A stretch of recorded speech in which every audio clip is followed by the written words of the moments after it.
High school pa lang ay tropa ko na si Islaw. At Christian ang tunay niyang pangalan. Hindi naman siya lokong bata at estudyante dahil naging kaklase ko rin siya. Pero hindi ko akalain na sa paglaki namin, magkakahilig siya sa babae at pati ang misis ng aking bayaw ay kanyang tinuklaw. Nagkainuman kami noon dahil piyesta sa aming barangay. At normal sa amin ang kapag piyesta, lahat ng kamag-anak nandoon.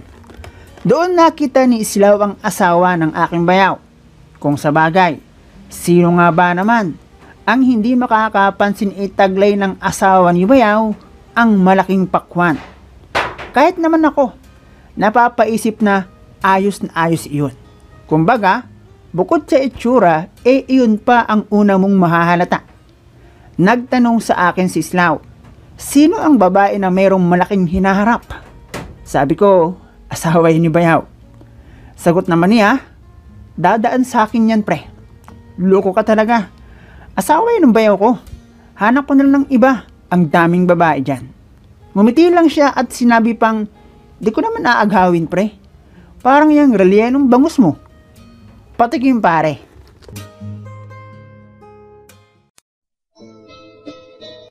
Hello guys and welcome dito sa Kasgul TV. At syempre, kung ikaw ay bago dito sa aking channel at trip mo ang ganitong klase ng kwento, palike and subscribe naman dyan.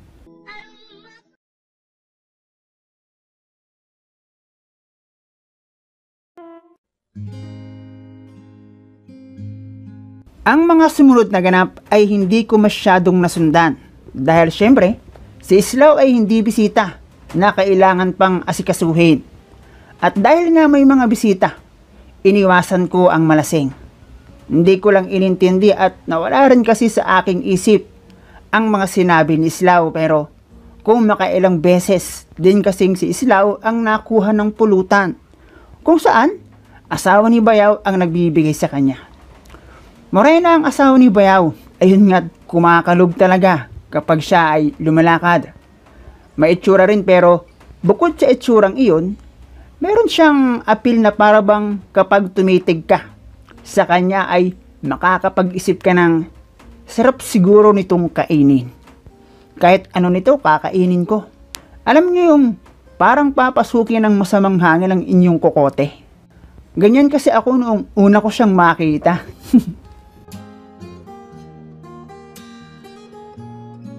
Bukod pa doon mga par, isa lang ang anak nila ni bayaw. At si bayaw manginginom at maninigarilyo. Kaya I'm sure, yun ang dahilan kung bakit hindi agad nalalanta ang asawa ni bayaw.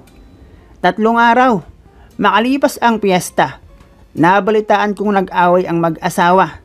Di ko maalaan ang dahilan pero dahil nagtagal at lumaya yun, nalaman kong isang gabi nang hindi na uwi ang asawa ni bayaw. Napagbuhatan pala ng kamay.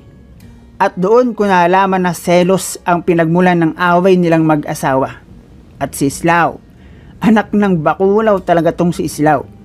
Ang naisip ko nang maalala ko ang sinabi niya sa akin noong piyesta. Dinayo kasi ako ng inom ni bayaw sa bahay. Kaya nalaman ko ang detalye nang magkwento siya sa akin. At dahil wala namang alam si bayaw tungkol kay Islaw, wala siyang idea kung saan nakatira. At nang matapos ang aming tagay, dahil kako gumagabi na. Kaya inihatid ko na lang si bayaw at ang kanyang biyenan ang kasama ng bata sa bahay nila. Noong ako ay pauwi na, mga bandang 9 ng gabi, naisipan ko ang dumaan sa munting bahay ni Islaw. At doon, napasabi na lang ako ng anak ng bakulaw ka Islaw. Kakatapos lang nilang mag-dinner. Pero gusto na agad kumabayo ni Islaw. Wala kasing kwarto ang bahay ni Islaw kaya noong paglapit ko sa pinto, narinig ko ang boses ng babae. At nakakasigurado akong si Elsa iyon, yung asawa ni bayaw. At sinabi kay Islaw, maya-maya na be, kakatapos lang natin kumain eh. At dahil kahoy lang naman ang dingding ng bahay ni Islaw, kapag maliwanag at madilim sa labas. Malaki ang tsansa nakita sa loob sa pamamagitan ng mga siwang sa dingding. Nagmukha tuloy akong ewan doon nang kakaabang sa susunod na mangyayari. At doon, nagimbal ako sa mga sumunod na eksena. Bagamat halos 24 oras tang hindi nauwi si Elsa, pero tingin ko kay Islaw, daig pa. Sinapian ng masamang espiritu. Nang tila ba excited iyon na binanatan ang asawa ni Bayaw. Para lang naman siyang bata na nagbukas ng regalo sa araw ng Pasko. Kahit ako, hindi ko alam kung saan ako magpo-focus. Hindi ko nga lang masyadong makita dahil pangit ang aking pwesto. Pero ang isa sa aking masasabi, makinis. Ang bukid wala ni isang kugon. At malaki talaga mga par. Lunod na lunod si Islaw. Para lang naman siyang palakang kakawag-kawag. At grabe din pala kumain itong si Islaw mga par. Hindi lang kaya ng ginawa mga par. Nilamon talaga. Sana all na lang. May sounds talaga. Parang baboy lang mga par. Hindi ko tuloy maiwasan ng mainggit. Lalo na noong kumanta ang asawa ni Bayaw. Namuti ang mga mata ni Islaw mga par. Tingin ko kay Islaw lumampas na sa langit, mukhang impyerno na ata ang narating niya. Hindi lang yun mga par. Grabe din huminete ang asawa ni Bayaw. Grabe pumalo, parang milyones ang pusta.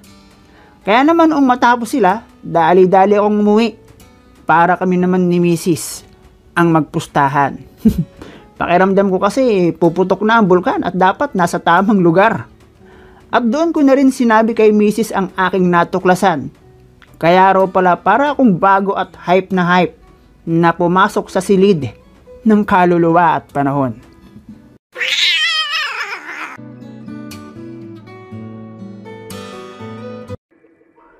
Hindi nagtagal na barangay si Islaw mga par.